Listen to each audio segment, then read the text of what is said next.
Agora, não é preciso ser Deus, não, para isso. Se matassem toda a minha família, a mim, as minhas irmãs, ao meu irmão, a minha mãe, a mãe do meu pai, aos irmãos dele, que ele era louco pelos irmãos também, matassem todo mundo, sobrasse só ele. Sabe a quem que ele iria odiar? Ninguém. Sabe a quem que ele iria fazer perguntas de porquê? Para ninguém, nem para Deus. Sabe quantas vezes ele iria conversar sobre o assunto? Nenhuma.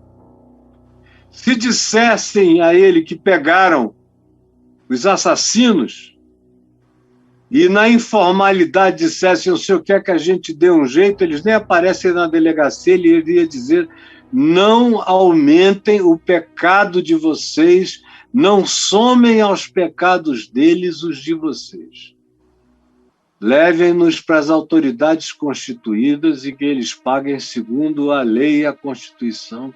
Nada além disso.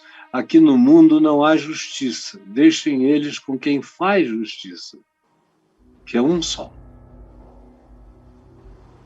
Então não é preciso ser Deus para ser assim, não. Eu conheci um homem que não era Deus, mas era um homem. E que me ensinou a ser um homem. Graças a Deus eu nunca tive que estender o espectro, o escopo da minha atitude de perdão num nível desse inconcebível. Mas eu já estendi em muitos outros níveis para centenas e milhares de traições, de amigos e de gente que eu amava e ainda amo. Eu só perdi a liberdade, a confiança, ou eu voltei a dar liberdade, mas eles, com tanta vergonha, nunca mais conseguiram restaurar a própria liberdade para lidarem comigo, porque eles sabem o que fizeram. Embora eu diga que para mim não tem nada, que eu até já esqueci, mas eles ficam com vergonha. Mas o meu coração hoje, cara, hoje, eu posso ir para o céu, posso ir para o julgamento final, não tem ninguém nem nada a reclamar. Nada, nada, nada, nada, nada. E você pode ter certeza que é possível morrer assim, sem nenhuma pergunta a fazer a Deus, sem nenhuma queixa, sem nenhuma lamentação, sem nenhum desejo de vingança, sem nenhuma ira diabólica que se enraiza no coração, sem dormir sobre o ódio na alma, para não permitir que ele se introjete e ponha raízes inarrancáveis de dentro da gente. É possível. Eu vi um homem assim, o meu pai. Raro, mas eu vi. E eu sei que isso é assim em mim. E eu não estou me glorificando, isso é só um pecador que de tão pecador aprendeu o perdão. Eu já fui tão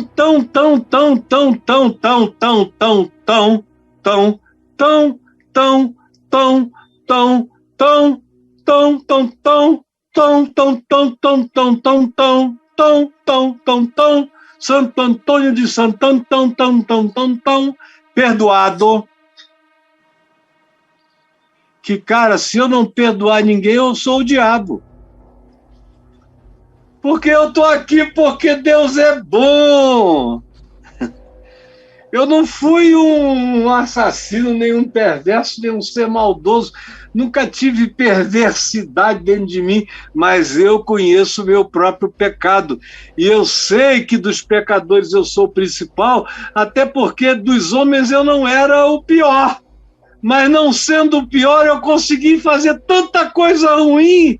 Imagina se eu fosse dos piores. O mal que eu teria feito, se na bondade que eu herdei do meu avô, do meu pai, da minha mãe, da minha educação, eu ainda fiz tanta maluquice. Imagina sem essa proteção onde eu teria ido. Então, olha, não tem ninguém que para mim eu não possa perdoar. Ninguém. Por isso não me pergunta nem de Hitler. Porque se o inferno, presta atenção, hein, vocês todos, se o inferno fosse uma eternidade medida por tempos, espaço-tempo, se fosse aquela coisa que ficasse aí trilhões de anos, ou como esse universo espaço-temporal, essezinho aqui onde a gente vive, que tem 14 bilhões de anos, que do ponto de vista do que o espaço-tempo pode gerar ainda é uma bobagem de tempo, foi outro dia que começou, mas isso pode durar trilhões de anos. Se o que o tempo pode durar na linha infinita do seu prolongamento fosse o que definisse eternidade e inferno, nem Hitler eu tinha coragem de mandar para lá para ficar quantos trilhões de anos. Você pelo menos era... Bota o cara lá 1 milhão de anos por cada pessoa que ele matou, aí ele ia ficar lá uns 80 milhões de anos. Ou bota o cara lá 1 mês por cada pessoa. Eu não conseguiria. Eu não sou essa pessoa. Eu não sei mandar ninguém para o inferno. Não me ponha nesse papel. Eu não conseguiria nem ser promotor de justiça porque eu não sei acusar. Olha que eu tenho uma mente boa para levantar os considerandos acusatórios, tanto quanto eu tenho uma mente boa para levantar os considerandos de defesa.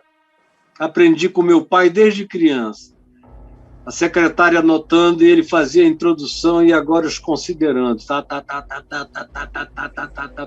As cláusulas, os não sei o quê. Ficava aquela peça bonita que ele sabia produzir.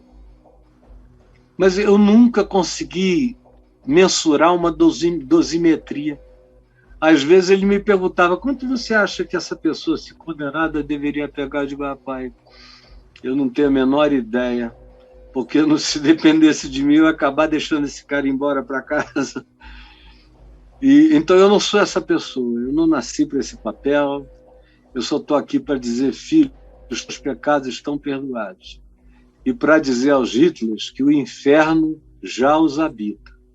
Se eles não tirarem o inferno de dentro deles, eles já são habitados pelo inferno. O inferno não é algo que vem, o inferno é alguma coisa que já está. Muita gente no mundo que você vê já está no inferno, vivendo no inferno, escolhendo o inferno, aprofundando o inferno, oferecendo mais material para o inferno. Você as convida para saírem do inferno, mas elas não querem. Elas preferem um inferno com muita putaria do que uma vida saudável, bonita, limpa, alegre, feliz, sem putaria. Eles querem mesmo a putaria. Uma amizade que não seja diabólica não os satisfaz. Companhias que não sejam demoníacas não os agradam. Você implora para eles saírem, eles dizem, não, eu vou ficar aqui mesmo. E pode dizer isso ao teu Deus. E vão sendo habitados pelo inferno. Agonia, agonia, agonia, agonia. Tem gente que se suicida de tristeza. Esses vão para o céu. Se suicidam de vergonha, se suicidam de outras coisas, se suicidam de dignidade. Agora, tem outros que se suicidam porque não aguentaram mais o desespero do inferno, mas a si mesmo se mataram, mesmo pensando que poderiam correr o risco de que a morte os colocasse definitivamente lá. Mas eles preferem pensar que a vida acaba quando a gente se mata. E aí, o que essas pessoas experimentam? Experimentam mais inferno quando estão morrendo. Aquele tempo, 3, 4, 5, 6 minutos, até a morte cerebral acontecer, a vida da gente passa por nós durante muitas eternidades. O espaço-tempo cabe milhões de eternidades. Na cabeça de uma agulha cabem todas as eternidades. Ela não é medida por infinitude, ela habita o ínfimo, o invisível, o inexplicável. Ela cabe as menores partículas subatômicas, Os espectros mais vagos, como o de Higgs, são ainda densos demais. A eternidade habita o nada. De modo que tem gente cheia de inferno. Quando morrer, elas vão ter a última chance. É essa chance da vida passar todinha. Mas tem gente que não se arrepende. Mesmo vendo tudo, mesmo fazendo mal outra vez, mesmo vendo a dor que causou em todos os que causou, mesmo tudo aparecendo, o cara tem ainda o dom da gargalhada última e maligna.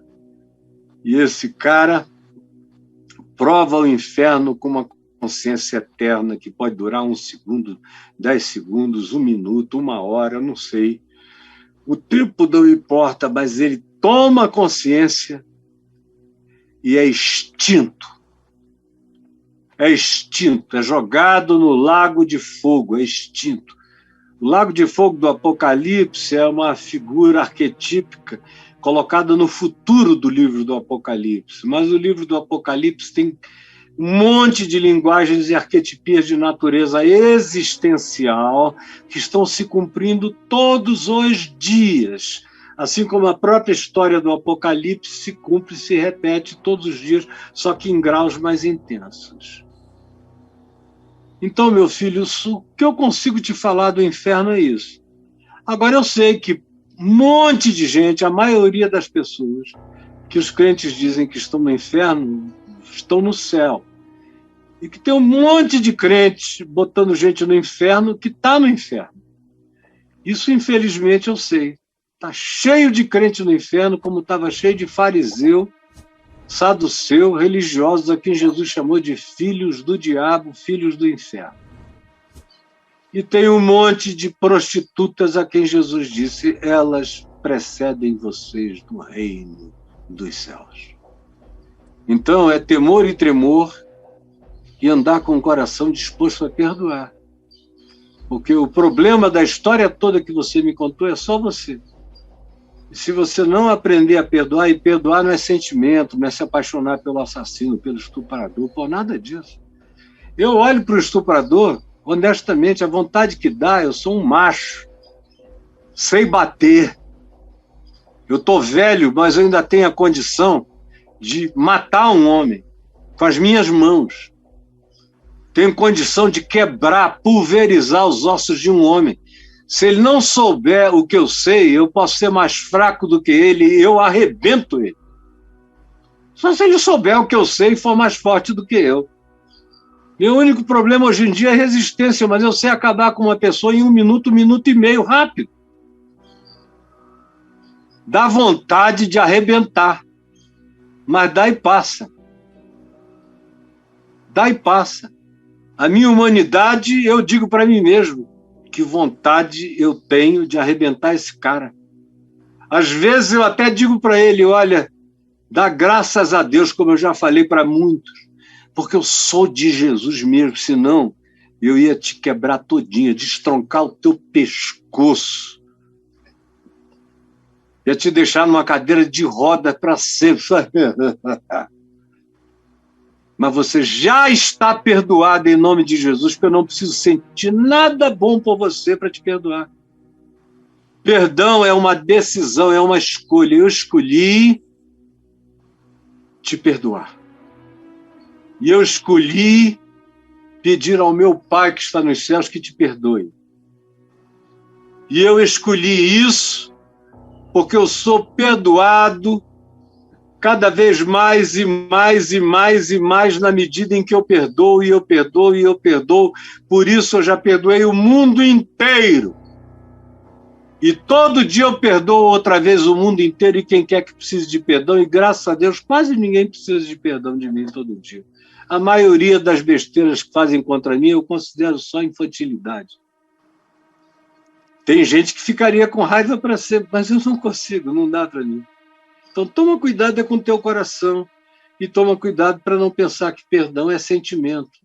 Não é sentimento, não é romantismo, não é emoção, é decisão, é escolha de caráter, é definição da pessoa que você quer ser e que você escolheu ser E perdão é essa escolha posta em prática, aqui dentro da gente e na continuidade da vida que a gente pratica.